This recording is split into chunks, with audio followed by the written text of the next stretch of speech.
Hi friends, आज हम discuss करेंगे डी मॉर्गन्स लॉ के बारे में, जो कि डी मॉर्गन नामक मैथमेटिशियन ने दिया था। उनकी दो लॉ है। पहला है ए और बी दो सेट है तो ए यूनियन बी का कॉम्प्लीमेंट वो बराबर होता है A complement intersection B complement के। दूसरा उन्होंने दिया था ए इंटरसेक्शन बी का complement A complement union B complement के बराबर होता है। तो पहले का प्रूफ है, यदि ए यूनियन बी का complement A complement intersection B complement के बराबर हो तो इसका प्रूफ है। पहले हम कोई यक्स एलिमेंट ले लेंगे ए यूनियन बी का कॉम्प्लीमेंट में से, तो यक्स एलिमेंट नहीं होगा ए यूनियन बी का, क्योंकि वह ए यूनियन बी के कॉम्प्लीमेंट का एलिमेंट है। सो जब यक्स ए यूनियन बी का एलिमेंट नहीं है तो यक्स ए का भी एलिमेंट नहीं होगा और बी का भी एलिमेंट नहीं होगा, क्योंकि इन दोनों के ही यूनियन का एलिमेंट हो यक्स तो किसी एक में तो होगा ही, लेकिन जब ए यूनियन बी का ही नहीं है तो ए में भी नहीं होगा और बी में भी नहीं होगा। सो जब ए और बी में नहीं है तो कहाँ होगा? यक्स एलिमेंट ए कॉम्प्लीमेंट में होगा और यक्स एलिमेंट होगा बी कॉम्प्लीमेंट में, क्योंकि बी में नहीं है तो बी कॉम्प्लीमेंट में होगा, ए में नहीं है तो ए कॉम्प्लीमेंट में होगा। सो जब दोनों में है तो हम लिख सकते हैं x element A complement intersection B complement का। अब इसी को हम कन्वर्सली भी ले सकते हैं। यदि x element A complement and intersection B complement का है तो यक्स एलिमेंट ए कॉम्प्लीमेंट और यक्स एलिमेंट बी कॉम्प्लीमेंट दोनों का होगा। सो यक्स एलिमेंट ए का नहीं होगा और यक्स एलिमेंट बी का भी नहीं होगा। सो ए यूनियन बी का भी यक्स एलिमेंट नहीं होगा। सो कहाँ का होगा फिर? X element A union B complement का। सो हम रूप से लिख सकते हैं कि ए यूनियन बी का कॉम्प्लीमेंट बराबर होता है A intersection A complement intersection B complement के। दूसरा जो लॉ है वो है A intersection B complement is equal to A complement union B complement. तो हम क्या करेंगे, इसी प्रकार जैसे ऊपर यक्स लिया एलिमेंट तो वैसे ही कोई यक्स एलिमेंट है आर्बिट्रेरी, तो यक्स कोई आर्बिट्रेरी एलिमेंट है ए इंटरसेक्शन बी के कॉम्प्लीमेंट का, तो इसका अर्थ है कि यक्स एलिमेंट नहीं होगा ए इंटरसेक्शन बी का। तो जब ए इंटरसेक्शन बी का एलिमेंट नहीं है तो यक्स ए का एलिमेंट नहीं होगा या तो यक्स एलिमेंट बी का नहीं होगा, क्योंकि ए इंटरसेक्शन बी में है तो या तो ए में नहीं होगा या तो बी में नहीं होगा, तभी तो ए इंटरसेक्शन बी है। सो यक्स एलिमेंट ए कॉम्प्लीमेंट का होगा या यक्स एलिमेंट होगा बी कॉम्प्लीमेंट का। तो जब ए कॉम्प्लीमेंट या बी कॉम्प्लीमेंट में से किसी का होगा तो हम यूनियन में लिख सकते हैं कि यक्स एलिमेंट होगा A complement union B complement का।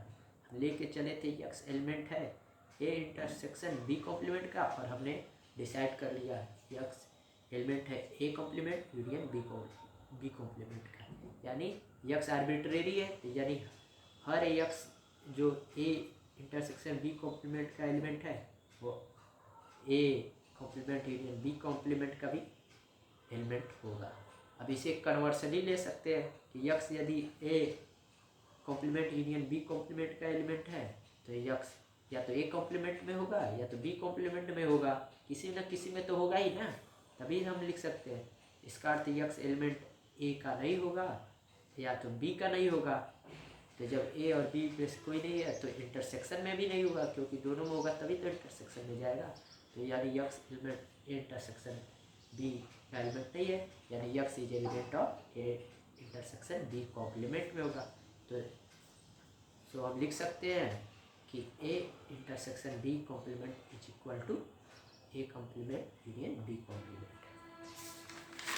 अब दूसरा हम पढ़ेंगे वेन डायग्राम की। वेन डायग्राम क्या है?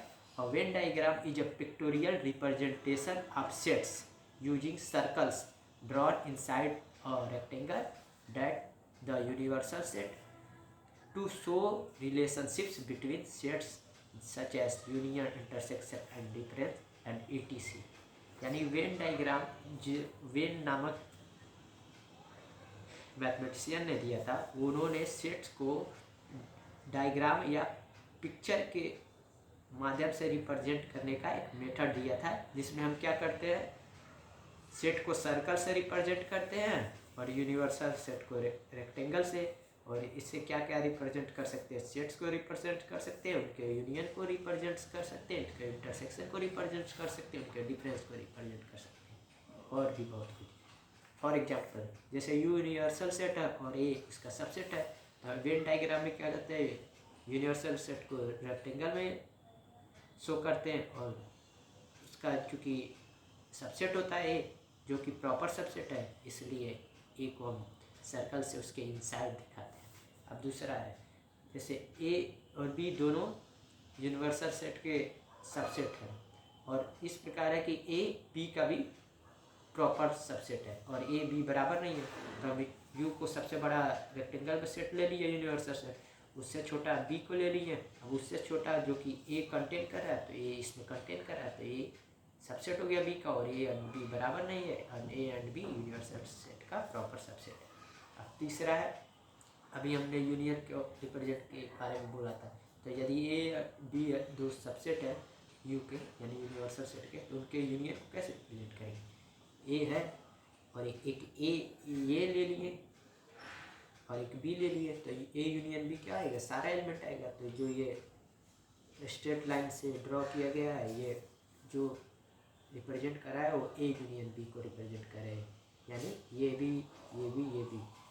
अब चौथा मान लो ए इंटरसेक्शन बी है, तो ए इंटरसेक्शन में बी में क्या आएगा, जो दोनों कॉमन हो जाते, ए तो ये है और बी ये है, तो इन दोनों में कॉमन रीजन कौन सा होगा, ये होगा, तो ये इसको ए इंटरसेक्शन बी को रिप्रेजेंट करता है।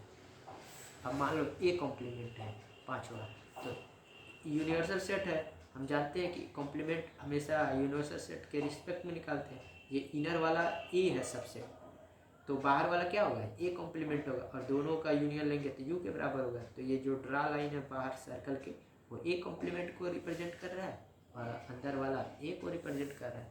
अब इसी प्रकार जो अभी डी मॉर्गन लॉ पढ़े हैं, उसको अगर डायग्राम से रिप्रेजेंट करना हो तो कैसे रिप्रेजेंट करेंगे, तो हमारा फर्स्ट डी मॉर्गन लॉ क्या है, ए यूनियन बी का complement is equal to A complement intersection B का कॉम्प्लीमेंट। तो यूनियन यूनिवर्सल सेट ले लिए और ए ले लिए और ये बी ले लिए, तो ए यूनियन बी क्या है, ये अंदर वाला जो ड्रॉ नहीं है, तो कॉम्प्लीमेंट क्या होगा, ये वाला, तो ए यूनियन बी का कॉम्प्लीमेंट होगा। तो अब इंटरसेक्शन लेना है, तो एक ये हो गया, तो इसका कॉम्प्लीमेंट क्या आएगा, ये आएगा, और बी ये हो गया, तो इसका कॉम्प्लीमेंट क्या आएगा, ये सब आएगा, लेकिन दोनों का इंटरसेक्शन लेना है, तो यही बाहर वाला आएगा। तो इस हिसाब से डायग्राम के माध्यम से हम प्रूफ हो गया, ये ए यूनियन बी का complement A complement intersection B complement के इक्वल होता है। इसी प्रकार 7 है, जो दूसरा लॉ है डी मॉर्गन का लॉ का, तो ये है कि ए इंटरसेक्शन बी का कॉम्प्लीमेंट वो बराबर होता है ए कॉम्प्लीमेंट यूनियन बी का कॉम्प्लीमेंट के। अब इसको कैसे रिप्रेजेंट करेंगे, तो ए इंटरसेक्शन बी का कॉम्प्लीमेंट क्या होगा, ये ए है और ये बी है, तो ए इंटरसेक्शन बी क्या होगा, ये होगा। अब उसका कॉम्प्लीमेंट इस फिगर इसके द्वारा कैसे रिप्रेजेंट, ये बाहर वाला है यानी ये छोड़ दिए, तो यही होगा।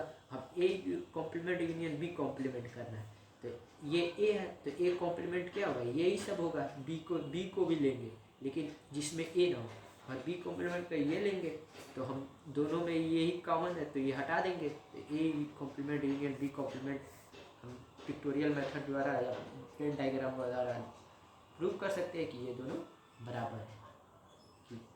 सो आज का वीडियो यहीं पर समाप्त होता है। Thank you.